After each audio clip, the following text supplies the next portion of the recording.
No doubt, Nigeria, Africa's top oil exporter, has been grappling with a multitude of challenges, from reduced crude oil production and export to oil theft and pipeline attacks, stalled economic reforms and recovery, and the threat of oil price volatility, among others. What is the impact of the incessant destruction of oil pipelines on oil and gas infrastructure and the nation's economy as well? Welcome to the portfolio discussing oil and gas infrastructure. I'm Comfort Amodu. First, the news headlines.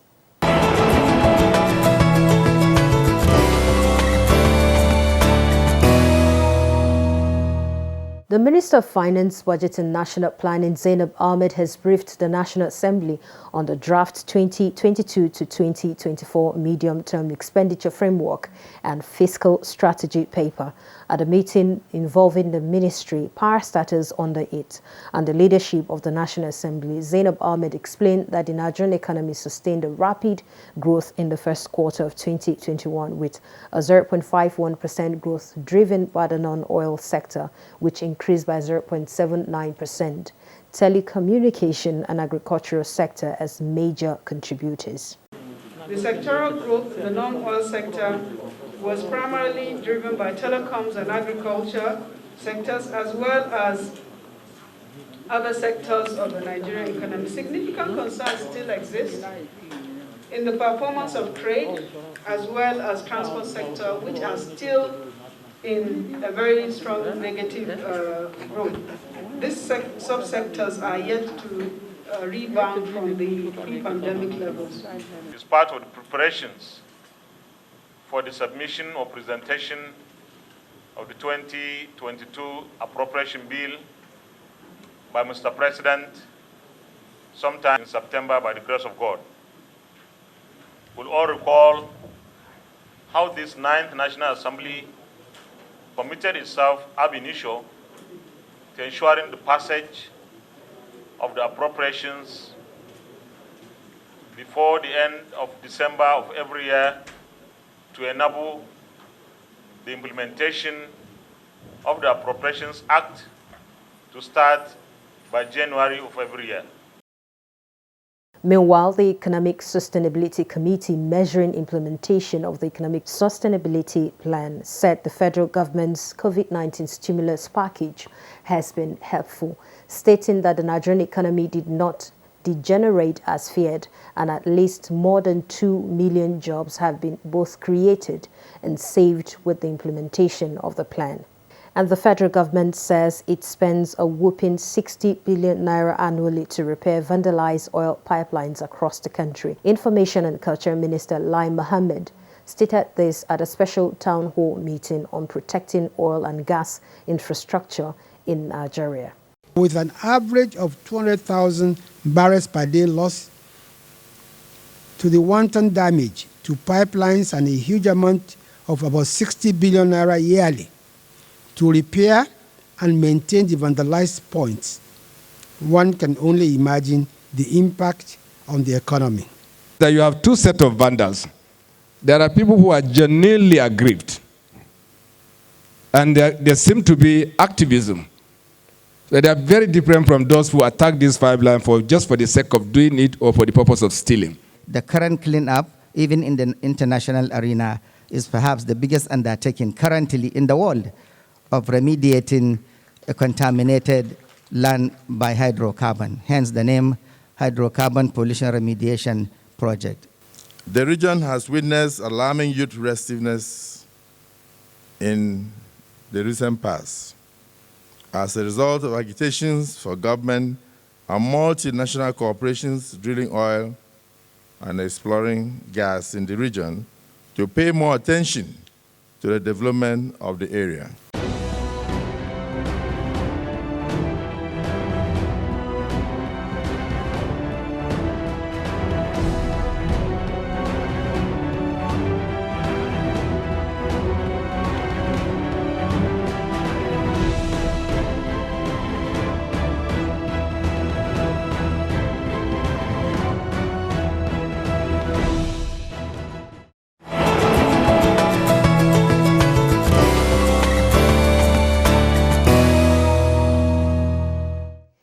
According to statistics between January 2019 and September 2020, 1,161 pipeline points across the country were vandalized and an average of 200,000 barrels per day lost to the wanton damage to pipelines. 60 billion naira expended yearly to repair and maintain vandalized points. And with oil providing 80% of Nigerians' budgetary revenue and 95% of foreign exchange earnings, much needs to be done to reposition the sector for growth. And joining me to discuss the oil and gas infrastructure is the Chairman House Committee on Petroleum Upstream, Honorable Musa Sarki Adar. You're welcome to the studio. Thank you very much. Let's start by knowing the current state of the oil and gas infrastructure. A lot of money have been invested toward the provision of oil and gas infrastructure in this country. It is only unfortunate that miscreants within the society who have decided to take up criminality as their profession and business, they are always scuttling the effort put in by government and oil companies by attacking oil facilities, either by bombing it or by going to cut it to scoop oil from it to go and sell in the black markets. Generally, it is the failure of the various intervention agencies that have been put in place by the federal government towards providing some reliefs for the people of the Niger Delta, most especially, as a result of which most of their youth do not have gainful employment, and they have resulted to restiveness through criminality. If all those intervention agencies such as NDDC, the Ministry of the Niger Delta, the Amnesty Program, and of course, the governors of the entire South who have been collecting derivations of 13% from 1999 till date, if they had been putting such monies into proper utilization effectively and also proper accountability, by today there won't be anybody who would engage into that unholy and undesirable act of becoming a hoodlum to go and attack oil facility, whereby many of them lose their lives, and this is unfortunate. And at the same time also they degrade the environment, because at any time they cut off any pipeline, either the crude pipeline or the gas pipeline or the refined product pipeline, the damage they cause to the environment is huge and very unfortunate and regrettable. So we need to put our effort towards enlightening this youth to understand, to toe the line of peaceful coexistence, to get gainful employment, and also to be tolerant and patient with whatever situation that they find themselves. Nobody is happy. I know, we will actually get to that at the course of the conversation. But what's government's action towards deriving maximum wealth and growth from the oil and gas sector? Remember from the UMPA deck, what transmuted to become the NDDC. Government realized and appreciate the concern of the people of the Niger Delta. They have been agitating that the resource being tapped from there is causing a lot of environmental pollution and degradation. And also they are clamoring for employment of the youth that are left doing nothing in the area. So the government has come up with NDDC, Ministry of Niger Delta, Amnesty Program, and lately the Nigerian Content Development Board, which is meant to ensure that all the oil companies, whether local or foreign companies, must use local people to be employed in certain professions and trades within the oil and gas sector. And it has done a lot. Not only that, even on contract, certain percentage of contract must be given to indigenous contractors who have capability and ability to handle such contracts, which hitherto were not being done and were not being allowed. You find the Chinese coming to do all the jobs, you find the Philippines, you find the Hungarians, all other nationals coming to do all the jobs that Nigerians are qualified to and can do it effectively. But now with the enactment of that law and the establishment of that board, I believe the situation has improved significantly. Now, you were talking earlier about some of the challenges that the sector is facing, from vandalism of pipes and oil theft. How can we solve that problem? Because it seems to overwhelm us as a nation. We just have to try to educate the youth to understand nobody gets what he wants through criminality or through attack of oil facilities or through anything that is not approved and allowed by the extant laws. Many countries have oil within the world, especially in Africa, but what is being experienced in Nigeria is not being experienced in any other part of the world. Why is that happening? We need to educate our youth. Let them go to the school. After coming out of the school, let them follow the process of getting employment or involving themselves in business within the oil sector or within other sectors. There are so many other sectors. There is fishing, there is agriculture, there is ICT. There are so many chances now. The youth of today have many opportunities that they can join. That much easier than before. Of course, we must admit the fact that not everybody will get what he wants at the same time. But resilience, patience, and effort is what will keep us going. And as much as we put in this together, then that's how we can overcome the challenges. Second, not only the youth, the operators within the oil companies, both the NNPC and IOCs and the security agencies that are assigned to go and monitor these installations, they must do their job with the fear of God, sincerely and patriotically. What is happening, many stories come up. There are there's compromises from every other person. Then we must come together as members and as citizens of this nation to say, look, enough is enough. Let us not do those things that will scuttle the development efforts that the government is putting in place. Let us move forward. Let us, all of us, agree that this nation belongs to all of us. Once it is, when the nation develops, then everybody will equally get what he wants and what he deserves. But if everybody is sabotaging, then we can't get anywhere. And in the last 20 years, when this sabotage started till today, it is getting worse. And nobody is getting satisfied. Even though that have engaged in the untoward activities, even after getting the money, how do they end up? Many of them lost their lives. I believe some of those that are living, some of their colleagues or some of their collaborators have died in the process or have got maimed. So are they happy that they lost their friends in the process of scooping or stealing oil? The answer should be no.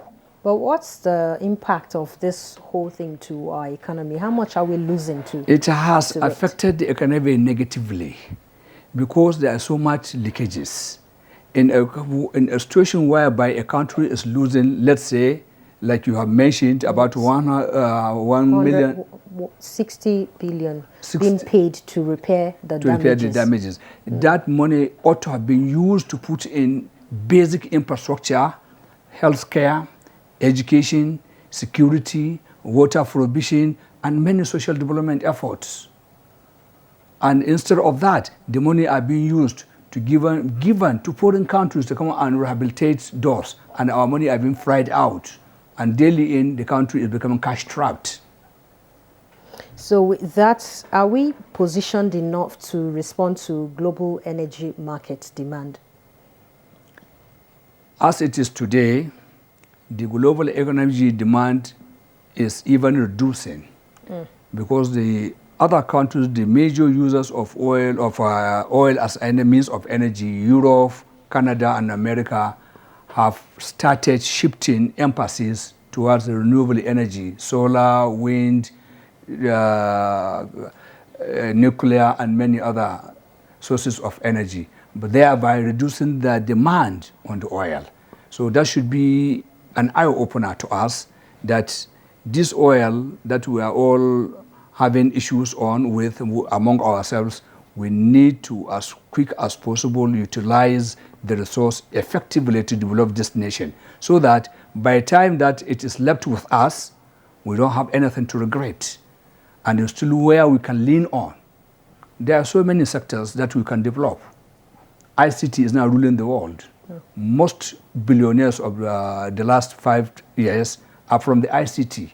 and now other sorts of technologies. Then, of course, agriculture, which is to feed the whole world and the nation and everybody. Nobody lives without eating. And all this need to be given emphasis, and we should develop them effectively. So with all this, yet, we should try as much as possible to develop the oil and gas reserve that we have and to be able to produce it within the maximum output that we could. As of now, we are not producing optimally. All right. Recently, Minister of Petroleum Resources, Timothy Silva, said the government is losing revenue worth $800 per annum. Won't that in a way weaken foreign investors in coming to come and invest into our oil and gas sector? Even before he made the statement, the foreign investors started withdrawing. In the last 3 years, or in the last 7 years, from 2014 to date, out of over 70 billion foreign direct investment that came to Africa, that's only West African not entire Africa Yeah. entirely, about 70 billion, only 3 billion came to Nigeria. Ordinarily, more than 50 billion ought to have come to Nigeria, because Nigeria is the main economy of Africa, you understand. But because of uncertainty to guarantee return on investment, most investors were looking elsewhere to other countries that are even smaller in Nigeria, that do not have even adequate resources like Nigeria. So that's why I'm saying from the beginning that all of us need to collectively embrace peace and peaceful coexistence, and also to allow the government efforts towards building infrastructure in every sector to thrive so that everybody can benefit. All right, let's look at the impact on onshore and offshore piracy, the increase in that dimension. How can that be tackled? It is the same with what is happening onshore, offshore, whether anywhere, the same piracies, attacking oil vessels, attacking cargo vessels, attacking fishermen. They are all criminals. And they are all doing that only to build their own economy in an unlawful way. And many of them also lose their lives, because when they are combated, they are faced with by the Nigerian Navy, many of them lost their lives because in an attempt to jump off from their canoes or from their ferries, they fell off and maybe they could not swim to survival. And many of them have carried guns, and exchange of fire, many of them lose their lives as well. Equally, our naval officers also lose their lives or get maimed through that. All this, we don't need it. Like I've said earlier, many countries have this oil, but they're living peacefully. Everybody is doing his job. He's finding his job in a lawful and legal way. We should try to educate our youth. We should try to educate everybody. And equally, we should try to educate our administrators. Whoever is assigned in a position, whatever resource is allocated to him, for him to implement, he should do it with the fear of God, sincerely, and for the benefit of all. Not only for him to divert it for his personal usage. We don't need that at this moment. Everybody should be happy, and everybody should be everybody's keeper. Let's quickly get your closing thoughts on what the government can do to actually save the oil and gas infrastructure from all these damages. We know it cannot stop, but there's more that we can do. The government has established so many efforts by establishing many joint task force of Army, Air Force, Navy, Police, DSS, Civil Defense, and even Vigilante to overcome this challenge. It has not given maximum result as desired. Now, in addition to all the establishments that were made by the government to cushion the effects of the agitations of the people within the area, again now in the just past PIB, a host community fund is established, whereby 3% as passed by the House of Reps, or 3% as passed by the Senate, or 5% as passed by the House of Representatives, pending the harmonization of the two to whichever figure that will arrive at, is meant to to cater for the immediate communities where all activities are taking place. That means for E&P, exploration and production. That fund is meant to provide basic infrastructure to ensure their safety and their livelihood that is improved to the highest standard that every life is desirable of having, and also to ensure that they in turn provide peaceful running of such facilities without getting attacked by any member of their communities or by any foreigner or by any stranger to come and inflict any injury to the facilities there or any damage. All right, thank you very much, Honorable Member. We thank you for coming on the program. I appreciate it. We do appreciate you so much, Honorable Musa Sarki Adar, Chairman, House Committee on Petroleum Upstream. Thank you very much. We appreciate you for coming on the program. You're welcome. All right, let's join Bosede Abel now for developments in the capital market.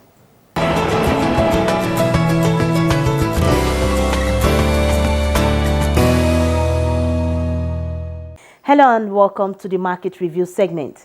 Nigeria's equity market advanced by 1.47% in the trading week ended Friday, July 2nd, as more investors gradually take position in value counters ahead of their half.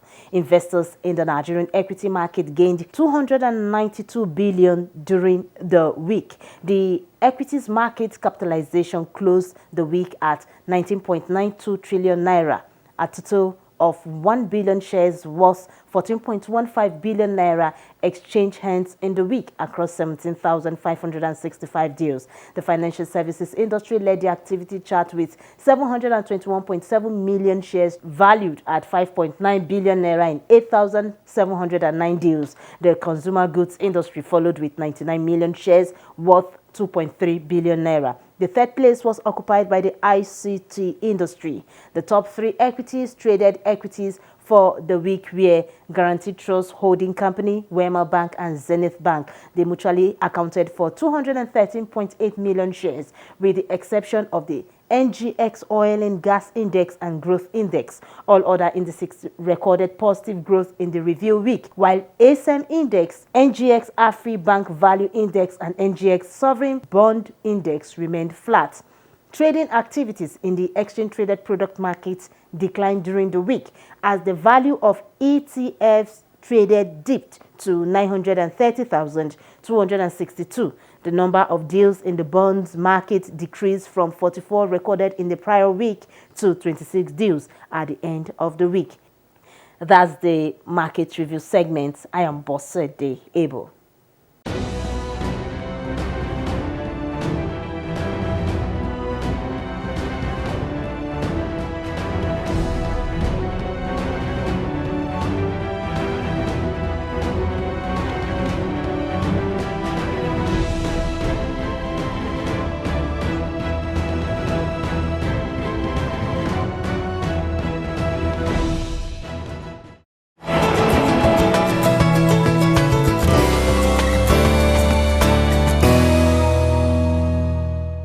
That's the portfolio at this time. I am Comfort Amodu. Stay safe. COVID-19 is still out there.